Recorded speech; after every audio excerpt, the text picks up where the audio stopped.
پورا اس میں سورہ ہود پوری مکمل آئی ہے، لیکن شروع کی جو آیات ہیں وہ ہیں سورہ ہود کی 11ویں پارے میں۔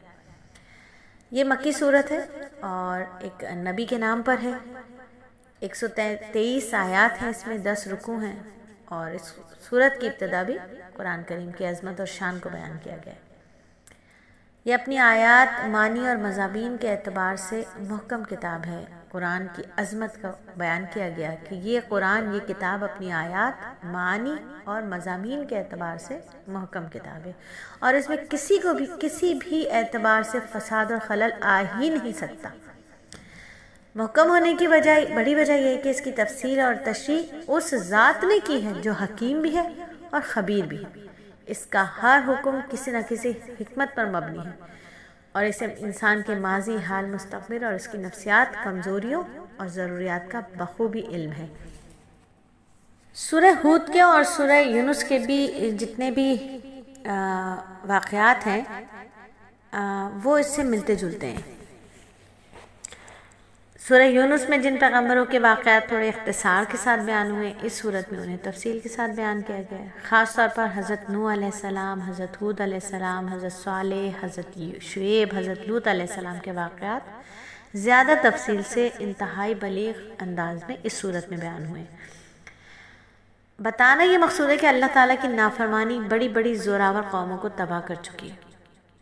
کتنی ہی زوراور قومیں کیوں نہ ہوں، جب وہ اللہ کی نافرمانی کرتے ہیں تو اللہ رب العزت ان کو تباہ و برباد کر دیتے ہیں، اور جب انسان اس نافرمانی کی وجہ سے اللہ تعالیٰ کے قہر اور عذاب کا مستحق ہو جائے تو چاہے وہ کتنے ہی بڑے پیغمبر سے کتنا ہی قریبی رشتہ کیوں نہ رکھتا ہو، اس کا یہ رشتہ اسے عذاب الہی سے نہیں بچا سکتا۔ جیسے حضرت نوح علیہ السلام کا بیٹا طوفان نوح میں گیا، عذاب آیا اللہ کا۔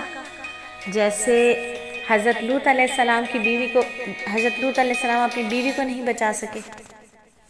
اس صورت میں عذاب الہی کے واقعات اتنے مؤثر انداز میں بیان ہوئے ہیں، اور دین پر استقامت کا حکم اتنی تاکید کے ساتھ فرمایا گیا ہے کہ ایک مرتبہ نبی صلی اللہ علیہ وآلہ وسلم نے فرمایا کہ مجھے سورہ ہود اور اس جیسی صورتوں نے بوڑھا کر دیا ہے۔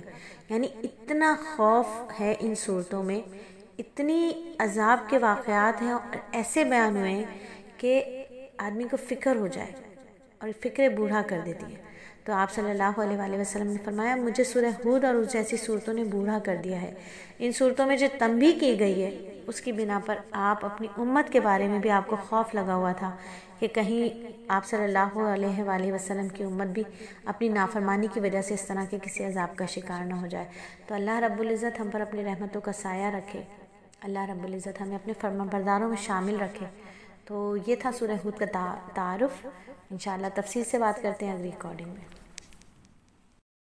سورت کا آغاز کتاب اللہ کی عظمت سے بیان ہوتا ہے، اور کتاب کی عظمت بیان کرنے کے بعد توحید کی دعوت ہے جو عقیدہ اور یقین کی بنیاد ہے۔ دعوت توحید کے دلائل ہیں جو پوری کی پوری کائنات میں پھیلے ہوئے ہیں۔ ساری مخلوق کو رزق دینے والا اللہ ہے، خواہ وہ مخلوق انسان ہو، جنات ہو، چوپائے ہوں یا پرندے ہوں، پانی میں رہنے والی مچھلیاں ہوں، زمین پر رنگنے والے کیڑے ہوں، آسمان اور زمین کو اللہ ہی نے پیدا کیا ہے۔ لیکن جو لوگ ان دلائل پر غور و فکر نہیں کرتے اور جنہوں نے اپنی آنکھوں پر ضد کی پٹی باندھ کر رکھی ہوئی ہے، وہ توحید کا بھی انکار کرتے ہیں اور قرآن کا بھی، تو اللہ کا کلام تسلیم کرنے سے بھی انکار کرتے ہیں۔ اللہ رب العزت نے ان منکرین کو چیلنج کر دیا کہ اگر واقعی قرآن انسانی کاوش ہے تو تم بھی اس جیسی 10 صورتیں بنا لاؤ۔ اور یہ جو چیلنج ہے نا منکرین کو، یہ 3 بار دیا گیا ہے۔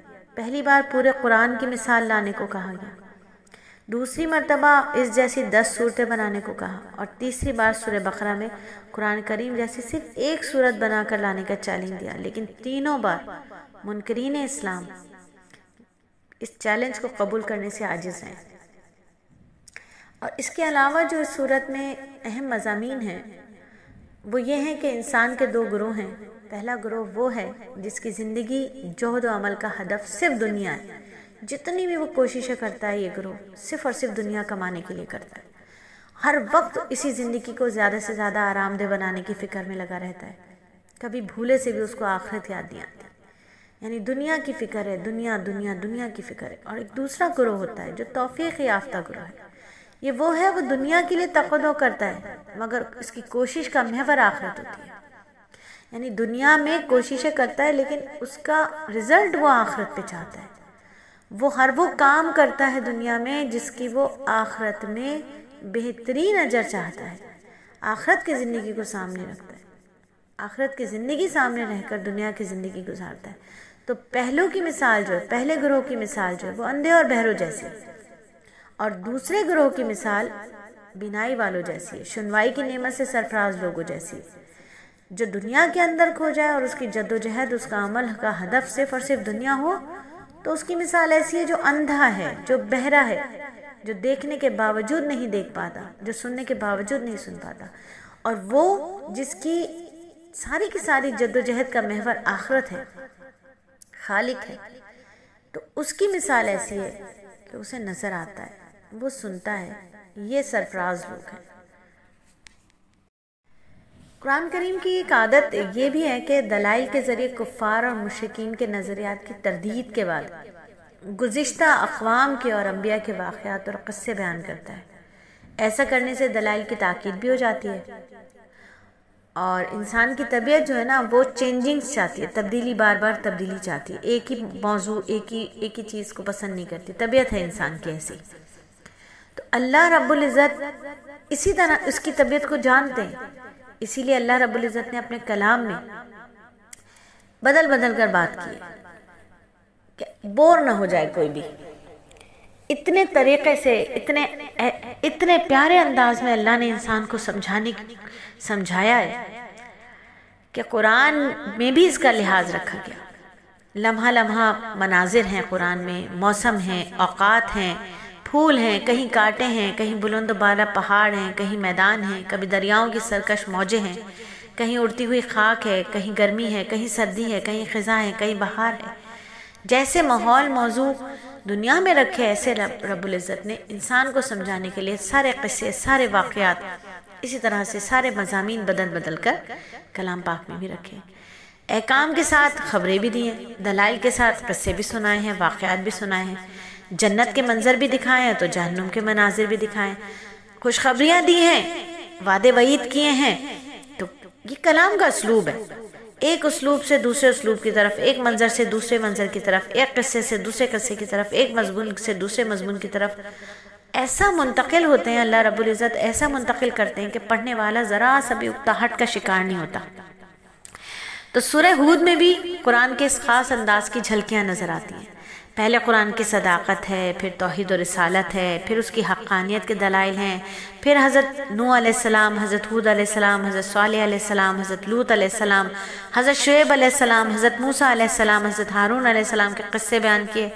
یہ تمام قصے وحی کا اثبات ہے کہ وحی آئی ہے نبی پر. کوئی فرشتہ ہے جو آ کر ساری باتیں بتا کر گیا ہے. محمد صلی اللہ علیہ وآلہ وسلم کی نبوت کی سچائی ہے. قرآن کے معجزہ ہونے کو بیان کیا ہے کہ قرآن ایک معجزہ ہے. مشرکین مکہ بخوبی جانتے تھے کہ نبی صلی اللہ علیہ وآلہ وسلم امی ہیں. نہ آپ قرأت جانتے ہیں، نہ کتابت سے آشنا ہے، نہ ہی آپ نے کسی کی شاگردی اختیار کی، لیکن اس کے باوجود اتنی صحت، اتنی باریکی، اتنی کامل طریقے سے، اتنی درستگی کے ساتھ ایک ایک بیان کو، ایک ایک واقعے کو بیان کرنا وحی کے بغیر ممکن ہی نہیں ہو سکتا. خود قرآن نے اس نقطے کی طرف متوجہ کرنے کے لیے انبیاء کے، مرسلین کے واقعات بیان کرنے کے بعد عام طور پر وحی اور نبوت کا تذکرہ فرمایا. جو سورہ ہود میں حضرت نوح علیہ السلام کا واقعہ بیان کرنے کے بعد آخر میں فرمایا، یہ حالات و واقعات غیب کی خبروں میں سے ہیں جو ہم تمہاری طرف بھیجتے ہیں. اس سے پہلے نہ تم ان کو جانتے تھے اور نہ ہی تمہاری قوم جانتی تھی، پس صبر کرو کہ پرہیزگاروں کا ہی انجام اچھا ہے. تو اتنی پیاری ہے یہ سورہ ہود، لیکن یہ جب پچھلے انبیاء کے واقعات بتاتی ہے تو یہ بہت ڈراتی ہے. یہاں حضرت موسیٰ علیہ السلام اور حضرت ہارون علیہ السلام کا قصہ بیان کرنے کے بعد ارشاد ہوتا ہے کہ یہ پرانی بستیوں کے تھوڑے سے حالات ہیں جو ہم تم سے بیان کرتے ہیں. ان میں بعض بستیاں تو باقی ہیں اور بعض تہس نہس ہو گئیں. آیت نمبر 110 میں اللہ ارشاد فرماتے ہیں. تو ان واقعات میں ایک طرف تو عقل و فہم ہے، سمیع و بصر والوں کے لیے بے پناہ عبرت ہیں، جو سنتے ہیں، جو دیکھتے ہیں. یہ عام سننے والے نہیں ہیں، یہ دل کے کانوں سے سننے والے ہیں. اور یہ عام دیکھنے والے نہیں ہیں، یہ دل کی آنکھوں سے دیکھنے والے ہیں، جنہیں اللہ نے بصارت عطا فرمائی ہے، بصیرت عطا فرمائی ہے بصارت کے ساتھ ساتھ۔ وہی تو قرآن کی باتوں کو دیکھتے ہیں صحیح طریقے سے، وہی تو اس سے عبرت پکڑتے ہیں، وہی تو اس سے نصیحت حاصل کرتے ہیں۔ اور دوسری طرف نبی صلی اللہ علیہ وآلہ وسلم اور مخلص اہل ایمان کے لیے تسلی اور ثابت قدمی کا سامان ہے اور سبق ہے۔ یہ واقعات بیان کرتے ہوئے آپ کو استقامت کا حکم دیا گیا، جو کہ پوری امت کو حکم ہے۔ استقامت ایک ایسا حکم ہے جس کا تعلق عقائد سے بھی ہوتا ہے، اقوال سے بھی ہوتا ہے، اعمال سے ہوتا ہے، اخلاق سے ہوتا ہے، سب کے ساتھ ہوتا ہے۔ استقامت کوئی آسان چیز نہیں ہوتی، بلکہ یہ انتہائی مشکل صفت ہے جو اللہ کے مخصوص بندوں کو ہی حاصل ہوتی ہے۔ استقامت کا مطلب یہ ہے کہ پوری زندگی ان تعلیمات کے مطابق گزاری جائے جس کے مطابق گزارنے کا اللہ تعالیٰ نے حکم دیا ہے۔ حضرت ابن عباس رضی اللہ تعالیٰ عنہ فرماتے ہیں کہ رسول اللہ صلی اللہ علیہ وآلہ وسلم پر اس آیت سے زیادہ سخت آیت کوئی نازل نہیں ہوئی۔ صحابہ رضی اللہ تعالیٰ اجمعین نے ایک موقع پر ریش مبارک میں چند سفید بال دیکھتے ہوئے عرض کیا، یا رسول اللہ صلی اللہ علیہ وآلہ وسلم، بڑھاپا تیزی سے آ رہا ہے۔ آپ نے فرمایا، مجھے ہود اور اس جیسی دوسری صورتوں نے بوڑھا کر دیا۔ علماء کہتے ہیں کہ آپ کا اشارہ سورہ ہود کی اسی آیت کی طرف تھا جس میں آپ کو استقامت کا حکم دیا گیا تھا، یعنی استقامت اتنی مشکل صفت ہے، استقامت سے بڑی کوئی کرامت نہیں ہے۔ یہاں استقامت کی اہمیت کو ملحوظ رکھنا ہے، اور اس کے لیے اللہ سے دعا کرتے ہوئے حضرت موسیٰ علیہ السلام کے واقعے کی بھی تدبر ضروری ہے، جس میں فرعون کی مذمت کرتے ہوئے فرمایا گیا، تمہارا پروردگار جب نافرمان بستیوں کو پکڑتا ہے تو اس کی پکڑ اسی طرح ہوتی ہے، بے شک دکھ دینے والی اور سخت۔ ان قصوں میں اس شخص کے لیے عبرت ہے جو عذاب آخرت سے ڈرتا ہے۔ اللہ رب العزت ہمیں آخرت کے عذاب سے بچائے، آخرت کی شرمندگی سے بچائے، دارین کی کامیابیاں عطا فرمائے۔ واقعی سورہ ہود پڑھ کے بہت ڈر لگتا ہے، بہت ڈر لگتا ہے۔ پچھلے انبیاء کے واقعات ہیں، عذاب والی بستیوں کے اوپر عذاب کے واقعات ہیں۔ اللہ رب العزت ہم سے راضی ہو، ہر وہ کام ہم سے کروا لے جس سے آپ راضی ہو جائیں۔ اللہ تعالیٰ ہر اس کام سے، ہر اس شے سے ہمیں دور کر دیجئے جس سے آپ ناراض ہو جائیں۔ اللہ تعالیٰ ہمیں پکڑ سے بچائیے گا، اپنی رضا عطا فرمائیے گا۔ تو گویا یہ بتایا گیا کہ جس اللہ نے کل کی نافرمان بستیوں پر عذاب نازل کیا ہے، وہ آج بھی سرکش قوموں کو اپنی گرفت میں لے سکتا ہے۔ اور اسی طرح آیت نمبر 116 کے مطالعے سے ہمیں پتہ چلتا ہے کہ عام طور پر کسی قوم پر اللہ کا عذاب اس وقت نازل ہوتا ہے جب اس کے اندر دو خرابیاں آ جاتی ہیں۔ ایک تو یہ کہ اس کے اندر دردمند اور ہوشمند لوگ نہیں رہتے۔ دردمند کون؟ جو دل میں کرتے ہیں، توبہ کرتے ہیں اور لوگوں کے لیے ہدایت مانگتے ہیں، فکریں کرتے ہیں۔ آج یقین کیجئے کہ ہم میں دردمند نہیں ہیں۔ آج ہم دیکھ رہے ہیں نا جو حالات غزہ کے اور فلسطین ہیں، فلسطین کے، کہاں ہے درد مندی ہمارے اندر؟ اللہ رب العزت ہمارے دلوں کے اندر ان کا درد جگا دے، اللہ رب العزت ہمیں ہوشمند بنا دے۔ اور جب ہوشمند اور دردمند لوگ نہیں رہتے، جو لوگوں کو فتنہ فساد سے منع کریں، تو پھر اللہ کے عذاب آ جاتے ہیں۔ اور دوسری خرابی یہ ہوتی ہے کہ وہ قوم حد سے زیادہ عیش پرستی اور گناہوں میں مست ہو جاتی ہے۔ اسی طرح نبی صلی اللہ علیہ وآلہ وسلم اور اہل ایمان کے لیے تسلی اور استقامت کے پہلو کو مذکور کیا واقعات کے بعد اس سورت کی اختتامی آیت میں بیان کیا۔ آیت نمبر 120 میں اللہ تعالیٰ فرماتے ہیں، اے محمد صلی اللہ علیہ وآلہ وسلم، انبیاء کے وہ سب حالات جو ہم تم سے بیان کرتے ہیں، ان کے ذریعے ہم تمہارے دل کو مضبوط رکھتے ہیں۔ ان قصوں میں تمہارے پاس حق آ گیا ہے اور مومنوں کے لیے عبرت اور نصیحت ہے۔ تو اللہ رب العزت ہمیں تقوی کے اعلیٰ درجے پر پہنچا دے، خشیت عطا فرما دے ہمیں۔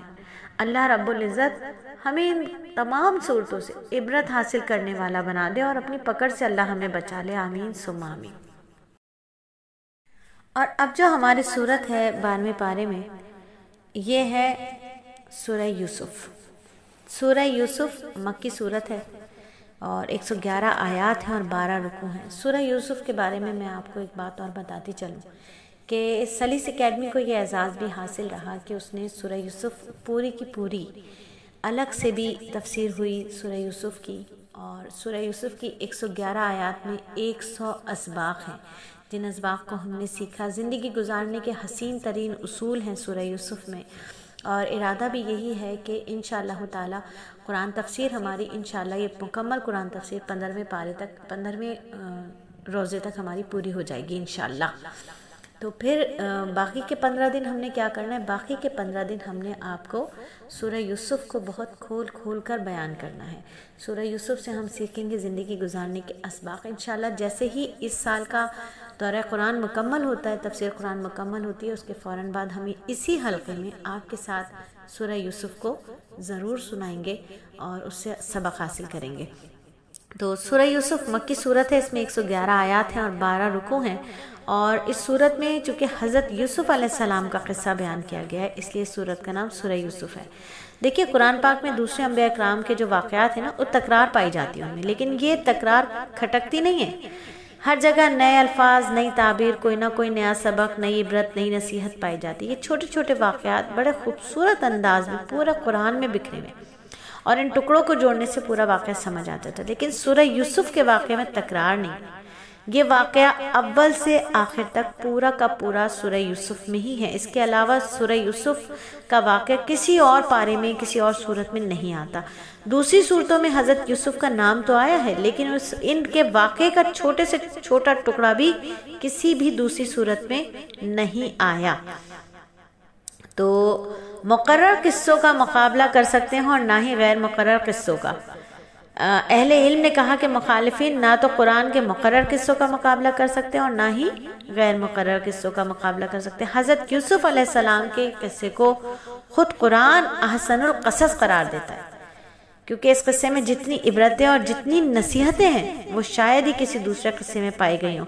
جامعیت کے اعتبار سے دیکھیں تو اس میں دین بھی ہے، دنیا بھی ہے، توحید بھی ہے، فقہ بھی ہے، سیرت بھی ہے، سوان بھی ہے، خوابوں کی تعبیر بھی ہے، سیاست بھی ہے، حکومت بھی ہے، انسانی خواہشات بھی ہیں، معاشی خوشحالی بھی ہے، تدبیریں بھی ہیں، حسن و عشق کی حشر ثمانیہ بھی ہیں، زہد و تقویٰ کی دستگیری بھی ہے۔ اس میں انبیاء و صالحین کا قصہ ہے، ملائکہ اور شیاطین کا بھی، جنوں اور انسانوں کا بھی ہے، تو چوپایوں اور پرندوں کا بھی ہے۔ یہ بہت ہی خوبصورت قصہ ہے سورہ یوسف، جسے خود قرآن کہتا ہے احسن القصص۔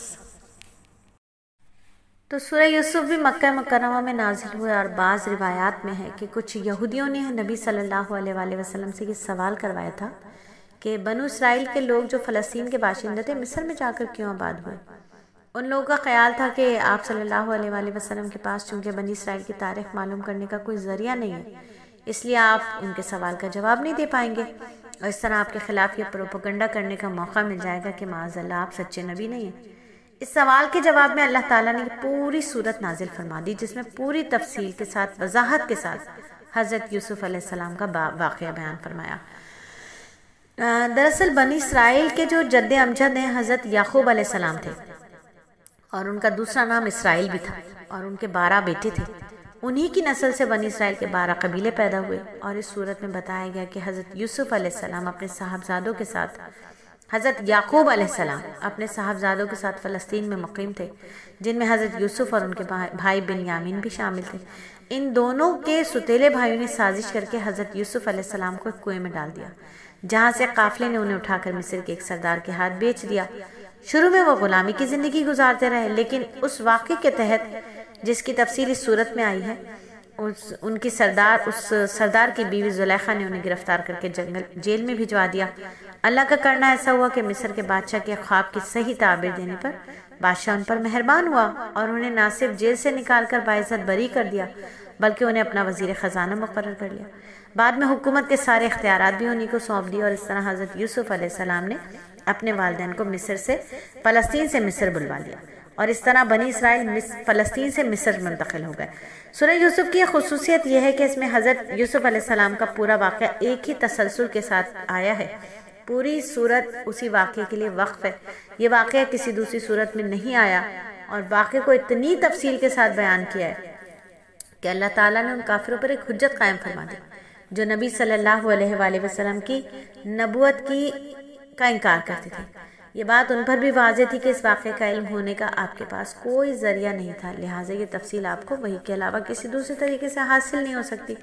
اس کے علاوہ مکہ مکرمہ میں نبی صلی اللہ علیہ وآلہ وسلم اور آپ کے صحابہ کرام کو کفار مکہ کی طرف سے جن تکالیف کا سامنا کرنا پڑ رہا تھا، ان کے پیش نظر اس واقعے میں آپ کے لیے تسلی کا بڑا سامان ہے کہ حضرت یوسف علیہ السلام کو تو ان کے اپنے بھائیوں کی سازش کے نتیجے میں بڑے سخت حالات سے گزرنا پڑا تھا، لیکن آخرکار اللہ تعالیٰ نے انہیں کو عزت دی، شوکت، سربلندی عطا فرمائی، اور جن لوگوں نے انہیں تکلیفوں کا نشانہ بنایا ان سب کو ان کے آگے جھکنا پڑا۔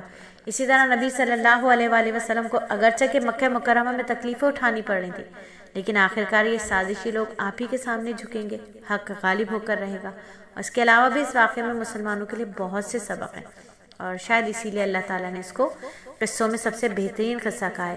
سیدنا یوسف علیہ السلام کا قصہ بہت ہی حسین قصہ ہے۔ اس پورے قصے کا نبی صلی اللہ علیہ وآلہ وسلم اور ان کے مخالفین کے حال اور مستقبل کا پورا نقشہ کھینچا گیا۔ یوسف علیہ السلام کی طرف ہمارے آقا صلی اللہ علیہ وآلہ وسلم کے ساتھ بھی قریشی بھائی جو تھے انہوں نے حسد کیا تھا، قتل کے مشورے کر لیے تھے۔ آپ صلی اللہ علیہ وآلہ وسلم کو مکہ چھوڑنا پڑا، 3 دن تک آپ غار ثور میں روپوش رہے، وہاں سے مدینہ ہجرت فرمائی، پھر آپ کو عروج حاصل ہوا، یہاں تک کہ پہلی اسلامی مملکت کے سربراہ بن گئے۔ مکہ فتح ہوا تو قریشی بھائی نادم ہو گئے، انہوں کے آپ صلی اللہ علیہ وسلم کے سامنے شرمندہ ہوئے۔ اسے حسن اتفاق کہیے کہ آپ صلی اللہ علیہ وآلہ وسلم نے اس موقع پر فرمایا کہ میں تم سے وہی بات کہتا ہوں جو میرے بھائی یوسف نے اپنے بھائیوں کو کہی تھی، جاؤ تم آزاد ہو، تم پر کوئی الزام نہیں۔ تو سیدنا یوسف علیہ السلام کا قصہ اس قدر مشہور ہے کہ جتنے بھی حقیقی مسلمان گھرانے ہوتے ہیں نا، ان کے بچوں کو یہ پورا کا پورا یاد ہوتا ہے۔ تو تفصیل بیان کرنے کے ہم یہاں پر تفصیل سے آپ کو اتنا زیادہ نہیں بتائیں گے، بس اتنا ہے کہ انشاءاللہ تعالی جب یہ قرآن کی تکمیل ہو جائے گی اس سال، تو انشاءاللہ اس کے بعد حضرت یوسف، سورہ یوسف کا جو ہے پورا کا پورا قصہ ہم آپ کو ضرور سنائیں گے، اور اس قصے کا نام جسے قرآن نے کہا حسن القصص، قصوں میں سب سے حسین قصہ، تو انشاءاللہ اسی حلقے میں آپ کو سنائیں گے ہم وہ سارا کا سارا قصہ، اور اس سے سیکھیں گے بہت سارے اسباق کہ کس طرح حضرت یعقوب علیہ السلام کی محبت کی وجہ سے بھائی حسد میں مبتلا ہو گئے تھے، والد کو تفریقہ کہہ کر یوسف علیہ السلام کو جنگل میں لے گئے تھے، کنویں میں گرا دیا تھا، قافلہ گزرا، پانی نکالنے کے لیے ڈول ڈالا تو آپ نکل آئے، کس طرح آپ کو مصر کے بازار میں بیچا گیا، کس طرح عزیز مصر نے خرید کر اپنے گھر میں رکھ لیا، جوان ہوئے تو آپ کی بیوی اس کی بیوی جو تھی آپ پر فریفتہ ہو گئی، برائی کی دعوت دی، اور بعد میں آپ پھر جیل میں چلے گئے، پھر آپ کو خزانے تجارت کا مالک بنا دیا گیا۔ 1-2 ملاقات کے بعد ہی حضرت یوسف علیہ السلام کے بھائی جب غلہ لینے آئے تو 1-2 ملاقاتوں کے بعد آپ نے انہیں بتا دیا کہ میں تمہارا بھائی یوسف ہوں، پھر آپ کے والدین بھی مصر آ گئے اور یہیں آ کر آباد ہوئے۔ انشاءاللہ اسی حلقے میں آپ کو سنائیں گے پورا کا پورا مفصل قصہ سورہ یوسف قصے کے ذریعے سے، قصوں میں سب سے حسین قصہ، اپنوں کی ناراضگی کا قصہ، اپنوں کے حسد کا قصہ، انمول کے مول کا قصہ، سورہ یوسف احسن القصص۔ سیدنا یوسف علیہ السلام کا قصہ جو ہے وہ اجمالی طور پر کل کی اسباق میں ہم نے پڑھا۔ اب اس قصے سے جو نصیحتیں حاصل ہوتی ہیں وہ بھی یہاں مختصراً ہم بتائیں گے، اور انشاءاللہ تعالی کوشش رہے گی کہ جب یہ قرآن پاک کی تفسیر، خلاصہ تفسیر مکمل ہو جائے، جب 15ویں یا 20ویں روزے تک، تو انشاءاللہ اس کے بعد کے جتنے بھی دن ہوں گے وہ ہم سورہ یوسف کو بہت ہی تفصیل کے ساتھ آپ کے ساتھ انہی حلقات میں شیئر کریں گے، اور اس سے سیکھیں گے 111 آیات سے 101 زندگی گزارنے کے اسباق۔ تو دیکھیے یہ جو سورہ یوسف ہے یہ عبرتوں اور نصیحتوں کا تعلق ہے۔ اس قصے میں صرف وہ حصہ ہی نہیں ہے خالی جو یوسف اور زلیخا کے عشق کا حصہ ہے، نہیں، بلکہ سورہ یوسف پوری کی پوری ایک سبق ہے۔ اس میں بہت سارے اسباق ہیں جو ہمیں زندگی گزارنے میں بہت ہی زیادہ کارآمد ہیں۔ پورا کا پورا جو واقعہ ہے وہ بصیرت پر مبنی ہے، بصیرت، دل کی آنکھوں سے دیکھا جائے اگر اس سارے قصے کو، دل کے کانوں سے سنا جائے اگر اس سارے قصے کو، تو اس میں عبرت بھی ہے، اس میں سبق بھی ہے، اس میں خواہش بھی ہے، اس میں دنیا بھی ہے، اس میں آخرت بھی ہے، اس میں ذلت بھی ہے، اس میں عزت بھی ہے۔ تو بعض اوقات جو مصیبت ہے وہ مصیبت نہیں ہوتی بلکہ نعمت اور راحت تک پہنچنے کا ذریعہ بن جاتی ہے۔ یوسف علیہ السلام کا جب قصہ ابتدا میں ہم دیکھتے ہیں تو بہت ہی پریشان کن ہے، المناک ہے، انہیں کنویں میں بے یار و مددگار ڈال دیا گیا، مصر میں غلاموں کی منڈی میں ان کے خرید و فروخت ہوئی ہے، عورتوں کے فتنے کا ان کو سامنا کرنا پڑا ہے، کئی سال تک جیل کی کال کوٹری میں وہ بند رہے ہیں، لیکن انجام کیا ہوا؟ انجام یہ ہوا کہ وہ مصر کے حکمران بنے اور انہیں دنیا اور دین کی عزت نصیب ہوئی۔ پھر حسد بہت ہی زیادہ مہلک بیماری ہے، بہت خطرناک بیماری ہے۔ سگے بھائیوں میں بھی یہ بیماری پیدا ہو جائے تو بہت سارے افسوسناک واقعات جنم لے لیتے ہیں، جیسا کہ ہم حابیل اور قابیل والے قصے میں دیکھتے ہیں۔ بالکل اسی طرح ہم یوسف علیہ السلام کے قصے میں دیکھتے ہیں کہ کس طرح بھائی کے حسد کرتے اور یہاں تک کہ اس کی جان لینے سے بھی دریغ نہیں کرتے۔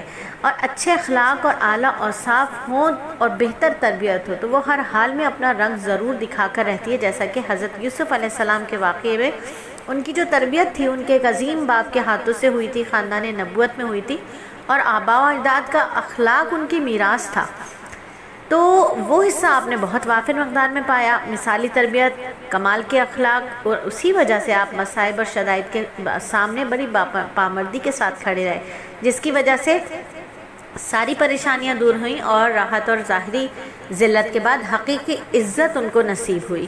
اسی طریقے سے عفت اور امانت جو ہوتی ہے، عفت اور پاک دامنی جو ہوتی ہے، اس استقامت اگر ان دونوں چیزوں پر رکھی جائے تو یہ بھلائیوں کا سرچشمہ ہے، مردوں کے لیے بھی اور عورتوں کے لیے بھی، اور یوں ہی دین پر جمے رہنے والوں کو ایک نہ ایک دن عزت اور احترام حاصل ہو کر رہتا ہے، اور حقیقت اور حق کو ہم جتنا بھی چھپائیں وہ چھپتا نہیں ہے، بالآخر وہ ظاہر ہو کر ہی رہتا ہے۔ پھر مرد اور عورت کا اخلاط اور خلوت جو ہے وہ میل جول جو ہے وہ فتنے کا باعث ہوتی ہے۔ نہ زلیخا کو خلوت میسر آتی اور نہ ہی برائی کی وہ منصوبہ بندی کرتی، اسی لیے اسلام نے عورت اور مرد کے خلوت میں ملنے کو حرام قرار دیا۔ ترمذی اور نسائی شریف میں ہے، حدیث میں ہے کہ جب مرد اور عورت تنہائی میں ملتے ہیں تو تیسرا ان کے ساتھ شیطان ہوتا ہے۔ ذات باری تعالیٰ پر ایمان ہو، عقیدے کی پختگی ہو تو مصائب کا برداشت کرنا اور اخلاقی نجاست و دامن کو پاک رکھنا آسان ہو جاتا ہے۔ یہ ہمیں سورہ یوسف سبق دیتی ہے۔ سورہ یوسف مومنین کو سبق سکھاتی ہے کہ مومنین کو چاہیے کہ وہ ہر تنگی اور پریشانی کے وقت اللہ کی طرف رجوع کریں۔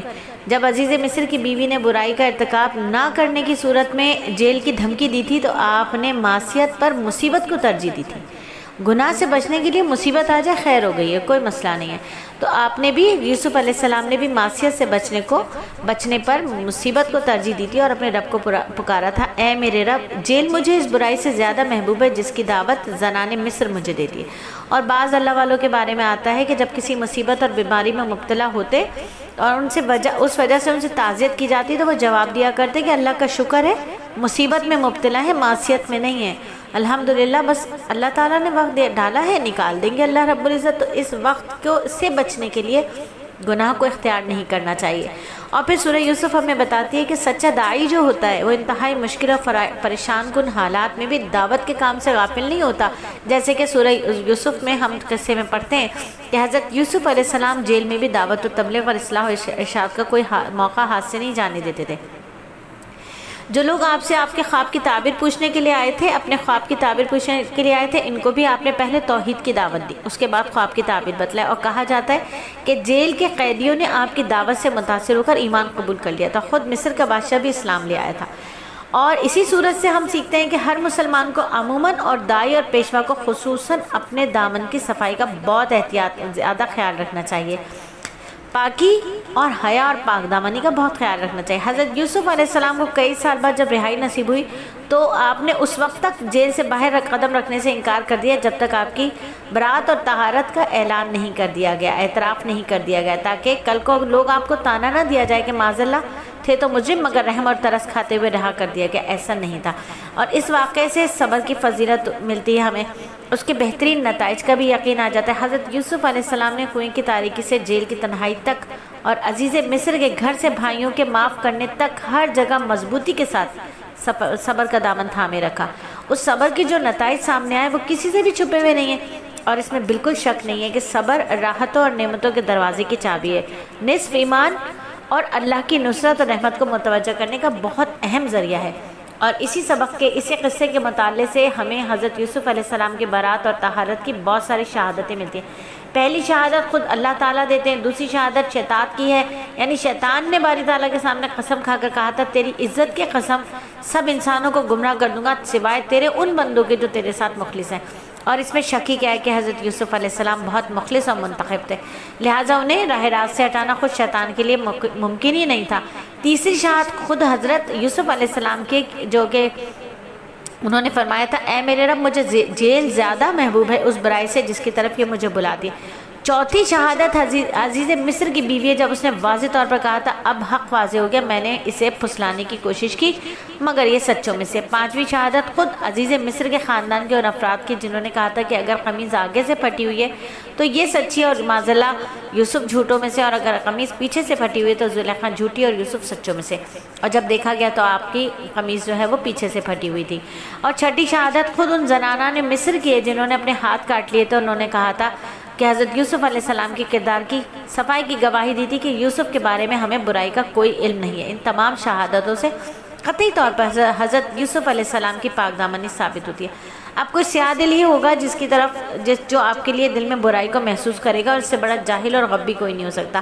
12ویں نصیحت اس قصے سے ہمیں یہ حاصل ہوتی ہے کہ اللہ کسی کو تکلیف میں مبتلا کرنے کا فیصلہ کر لے تو تقدیر اور فیصلے کو کوئی نہیں ٹال سکتا۔ اگر کسی کے ساتھ خیر اور عزت کا معاملہ کر لے تو اسے کوئی روک نہیں سکتا۔ تو سورہ یوسف کا جو اختتام ہے وہ اس آیت پر ہوا کہ ان کے قصے میں عقل مندوں کے لیے عبرت ہے۔ یہ قرآن ایسی بات نہیں جسے خود بنا لیا جائے، بلکہ یہ ان کتابوں کی تصدیق کرنے والا ہے جو اس سے پہلے نازل ہوئی، اور مومنوں کے لیے ہدایت اور رحمت ہے۔ تو گویا اللہ تعالیٰ نے اس طرف متوجہ کر دیا جو اللہ حضرت یوسف علیہ السلام کو کنویں سے نکال کر تخت پر بٹھا سکتے ہیں، وہ اللہ اس پر بھی قادر ہے کہ محمد صلی اللہ علیہ وآلہ وسلم کو بھی عزت عطا کرے اور ان کے لائے ہوئے دین کو تمام ادیان پر غالب کر دے۔ الحمدللہ سورہ یوسف مکمل ہوئی۔ اب ہم اپنی اگلی سورت کی جانب چلتے ہیں۔